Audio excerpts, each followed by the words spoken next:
apa kabar? Eh, Bagaimana kabarnya malam ini?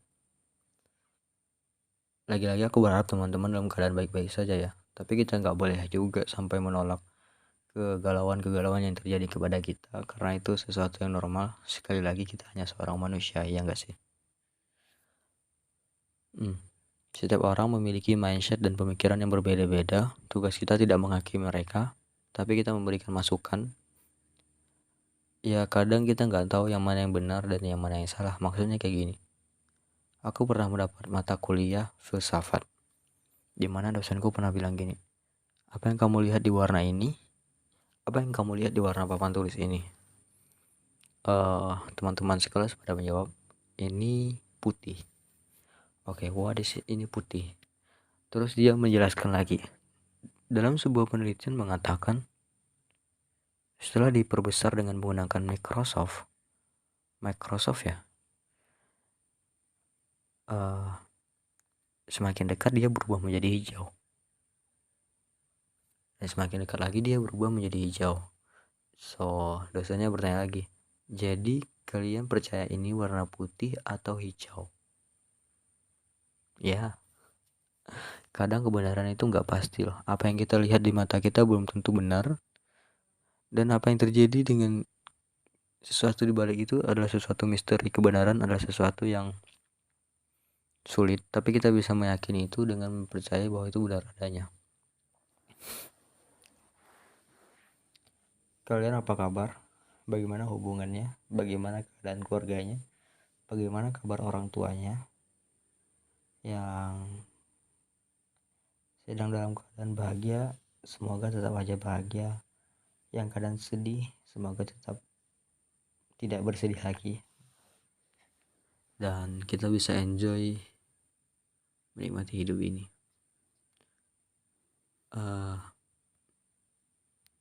Aku baru aja belajar tentang buku Brain Rules. Sekarang aku lagi baca buku, pengen baca buku Pramudia Anantatur, karena itu termasuk sastra tinggi ya.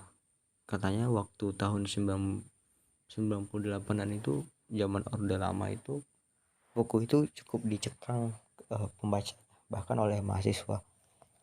Ya aku baca buku Pram dulu yang perburuan, cuman aku nggak bisa stuck di beberapa halaman dan merasa sangat berat bacanya, sehingga buku itu pun aku berikan.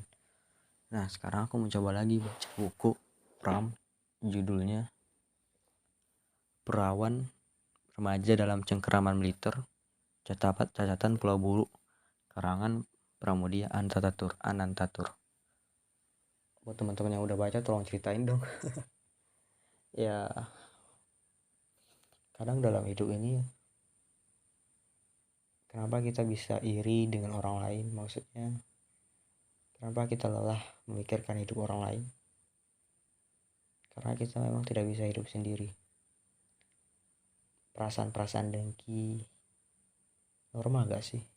Normal mungkin ya, cuman ya kita sulit aja menerima perasaan-perasaan benci itu selalu muncul di hati kita.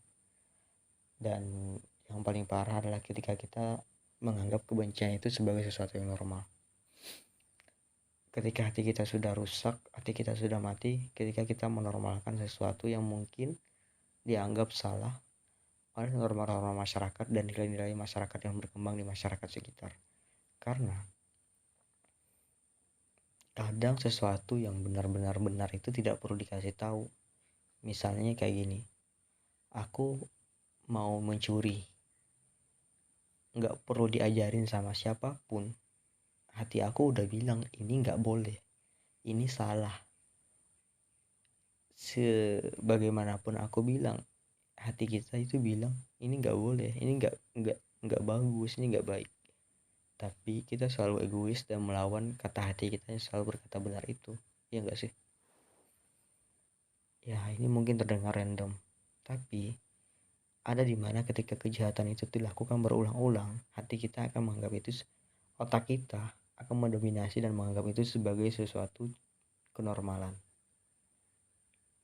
Ya, otak kita lebih canggih dari apapun dan pikiran kita lebih canggih dari apapun yang kita bayangkan. Karena itu bergerak begitu cepat dan sangat laju.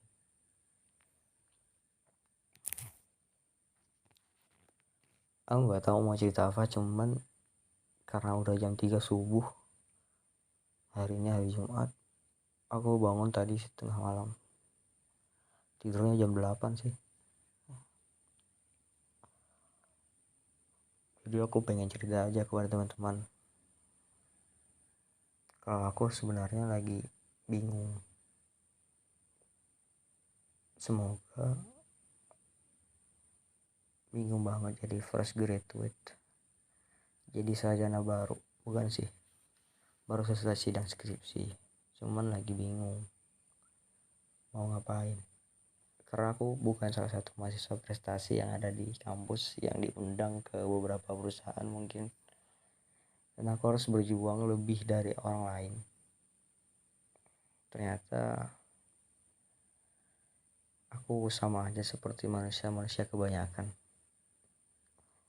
Dan kini aku sadar bahwa memandang manusia lain seperti menganggapnya rendah itu adalah suatu kesalahan yang terbesar. Kita harus menganggap manusia lain juga sebagai manusia. Bagaimana kita ingin dipandang, bagaimana kita ingin diperhatikan, ya seperti itu kita memperlakukan manusia yang lainnya. Cukup sulit memang, tapi ini adalah sebuah proses.